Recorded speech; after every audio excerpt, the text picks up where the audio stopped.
So I thought I'd make a wee video on the mistakes I've made pre-diagnosis and since diagnosis with my Crohn's disease. The reason I thought this might be a good video to make is because I've made a lot of mistakes with my Crohn's disease, and to be honest, since my diagnosis to the point of my stoma surgery was only about 3 to 4 years, and I think if I hadn't made some of these mistakes, I probably would have been able to last a little bit longer on the medications and maybe even avoid the surgery completely. So the first mistake that I made was stopping taking the medication that the doctors had prescribed to me. Immediately after my diagnosis, I was prescribed a 6-month course of steroids, and then I was prescribed azathioprine, which is an oral medication that I took every day, and also infliximab, which is an infusion that I got at the hospital every few months. After about 6 months on this, I was in remission and feeling brilliant, and to be honest, didn't even feel like I had Crohn's disease, and I decided to take myself off of the azathioprine without speaking to the doctors. I don't really know why I did this. I think I probably thought I was better than the drug and that I was sort of making myself better. But in hindsight, and obviously thinking logically, that's completely wrong. The only reason that I felt good was I was on the right medication that was basically making my Crohn's disease seem like it wasn't really there. I think it's quite common among people to sort of be resistant to taking medication and feel like they don't need to take medication, or they can do stuff the sort of natural or holistic way.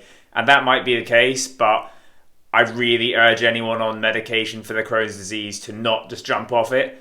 And if there is stuff that you want to do, holistic stuff or natural stuff, like dealing with your lifestyle and your diet, then by all means do that. I would encourage you to do that, but do that alongside the medication you're taking. If for whatever reason the medication you're taking is making you feel ill, or you're just resistant to it, or you don't like taking it, then speak to your doctor. There are so many medications out there, and they can probably just put you onto a different medication that does the same job and doesn't give you the bad side effects. It took me a long time to come around to the idea that medication is what's best to deal with Crohn's disease. I don't know why it took me so long. I spent a lot of time sort of looking for natural and holistic ways of dealing with the disease, and by all means I think it is right to use every method there is to sort of tackle the disease, but there is a reason that doctors are prescribing you medication. It is the number one thing that the medical profession has found that keeps this disease under control. So if you're prescribed a drug by your doctors, by all means, stay on it. The second mistake I made is to not stop doing the things that I knew were making my disease worse. For me, when I was first diagnosed with Crohn's disease, I was also told there's a good chance that I have celiac disease and that I should avoid gluten. Despite staying on a sort of roughly gluten-free diet, I'd still trip up and I'd go out and drink beer, and if I went on a holiday to Italy, I'd have pizza, and if someone was having a party, I'd let my diet slip. And to be honest, there's loads of little trigger foods that I knew I had, which I was still eating. And what I would say is keep a food diary and write down everything that you eat and write down what your symptoms are on those days, and try and see what the correlation is between what you eat and how your symptoms are affected. I know loads of people are affected by gluten, by dairy, nightshades, spicy foods, all sorts of things. So if you find out that there's definitely something that's making your symptoms worse, then just stop eating it. I know it's really hard, and I know sometimes, you want to have what you can't have, but it's definitely going to be better to avoid it and keep on top of your condition than it is to let yourself have it and constantly be going into flares. As well as avoiding foods that make you unwell, it might be a good idea to try and find out when they make you unwell. For instance, if you're on a biologic medication and you take infusions once every month, you might know that for the 3 weeks after your infusion, you have good tolerance and you can basically eat what you want. But for the final week before the next infusion, the medication becomes a little bit less effective, and you've got to be careful about what you eat. So it really is helpful to know what affects you and when it affects you, and in what doses those foods might affect you. As well as affecting your Crohn's, it also, I think, affected my mental health. If I would go out and eat or drink stuff that I knew I shouldn't eat, it just sort of made me feel like a bit of an idiot and sort of made me feel like it was all my fault. So as hard as it is, avoid the stuff that you shouldn't be eating. The third mistake I made was not addressing all aspects of my life in dealing with my Crohn's disease.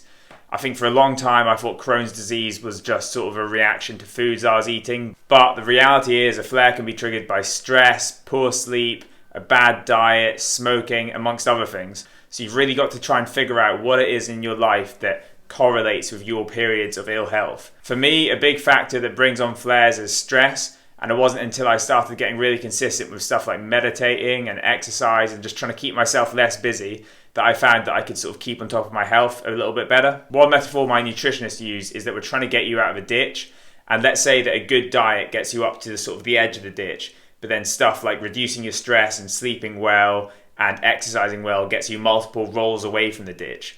This sort of gives yourself a bit of a safety blanket so that if you trip up on your diet or make a mistake in your lifestyle or go out and have too many beers or sleep poorly, you don't fall back into the ditch. You're far enough away from the ditch to fall back in. So when you sort of view it like that, you can take a multi-pronged approach to your disease and sort of try and figure out how you can build yourself a safety net so that situations that would normally cause you to flare don't. Number 4 is a mistake that I made twice to my detriment, which is not preparing a prescription when you go on holiday. The first time I did this was quite shortly after I was diagnosed and I was feeling brilliant and I was on a course of steroids and I went on holiday to Sri Lanka. Unfortunately, I didn't bring the full course of steroids that I was prescribed. It was very stupid of me, and whilst I was out there, I ran out of the steroids and obviously fell ill. Whilst I was out there, I couldn't find any steroids in any of the shops in Sri Lanka, and I kept on getting more and more ill and actually had to come home early. I came home, I was sent straight to hospital, I had a massive abscess, I was very, very unwell, and yeah, I didn't actually learn my lesson because 6 months ago I went on holiday to Spain. Same story, I was on a course of steroids. I didn't bring enough steroids for the duration of my holiday and fell ill about a week from the end. Couldn't find steroids in Spain, had to come home, and then from that point I was basically in and out of hospital actually until I got my stoma surgery. So it really does pay just to be really organised about a week before your holiday. Get in touch with your GP, make sure you've got enough prescription to last you for your holiday. I thought that like a day or two without medication wouldn't really be much of an issue, but for me it was pretty detrimental and put me straight back into a flare. So just be really aware of that. If you're ever going to move city for any reason, be that for work or you're just moving house, let your new trust and your new GP know, and let your old trust and GP know so that they can transfer your papers to your new GP. I've had a number of times where I've moved houses and gone to my new GP hoping to get an emergency prescription or go straight to hospital, and there's been a big delay because they haven't been able to find out my medical history. So given that the NHS is quite slow as it is, you really want to make these procedures as quick as they can be, and you want to be able to get looked after as quickly as possible. So as soon as you move house, go and find out where your nearest surgery is, register, get your papers moved there, and then if you ever have an issue, hopefully it'll move smoothly and quickly. As you'll see, those last 2 points really emphasize how important it is to be prepared and organized and stay on top of your disease. Myself, I'm naturally pretty chaotic and not very organized. And if I had my time again, I would definitely look at my Crohn's disease as a chance to sort of change that about myself and become someone who's super prepared, super organized, and just one step ahead of my disease so that it doesn't so quickly and easily knock me into flares. Finally, and probably the biggest mistake I've made, has been not addressing the problem quickly enough.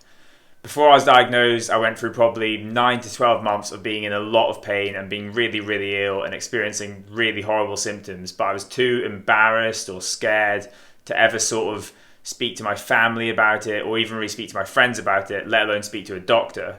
And it wasn't until I'd been suffering with this horrible condition for about 9 to 12 months before I ever actually got into a hospital and got diagnosed with Crohn's disease. And since diagnosis, there's been plenty of times where I've just sort of battled through flares or gone through periods where I've been feeling really unwell without speaking to my doctor.